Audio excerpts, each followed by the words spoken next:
In this section, we're going to look at Hamiltonian mechanics through the lens of thermodynamics.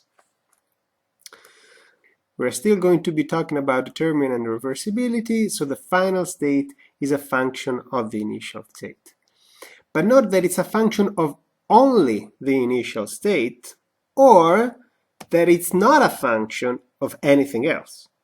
Which means that if the system is deterministic, what we're really saying is that it's also isolated, because nothing outside of the system can influence the future behavior. Now, in thermodynamics, if the system is isolated, it cannot be exchanging energy to the outside. So if we start in a specific state, we change the system, and then we bring it back to the original state, no energy can come from the outside.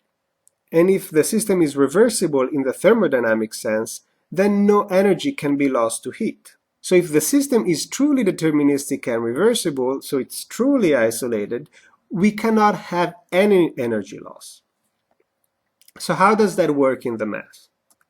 So if we take any path along phase space and we calculate the energy along that path, the energy exchange always have to be zero.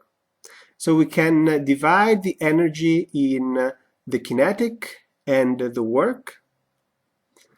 The kinetic energy, the differential kinetic energy is going to be V dP, and the infinitesimal work will be minus F dx, minus because we're doing work against the system. But V we can also write as dx dt, and F we can also write as dP dt. But the x dt is none other than Sx, and dP dt is none other than Sp. So what we're doing here is the scalar product between S and the direction normal to the path. But this we can also express, due to Gauss' theorem, as the integral on the area of the divergence of S, and this, of course, always needs to be zero, and so the divergence is going to be zero. So what we see is that the flux across the path gives us the energy absorbed by the system while traveling through that path. And if the system is deterministic and reversible, that flux along a closed path has to be zero because the energy exchange from the system is zero.